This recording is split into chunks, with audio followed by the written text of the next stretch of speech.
पहुंच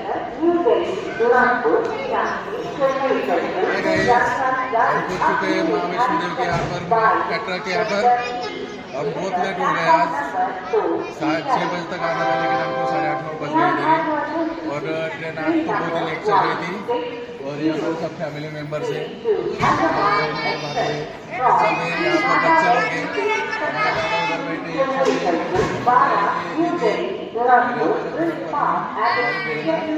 सब गए इधर। गाइस अगर आपको आना है तो जल्दी आने का, अगर लेट होंगे तो आपको तकलीफ है। और ब्लैंकेट भूलना मत, लेके आने का। और विनेश भाई तो बहुत ही अच्छा आदमी है।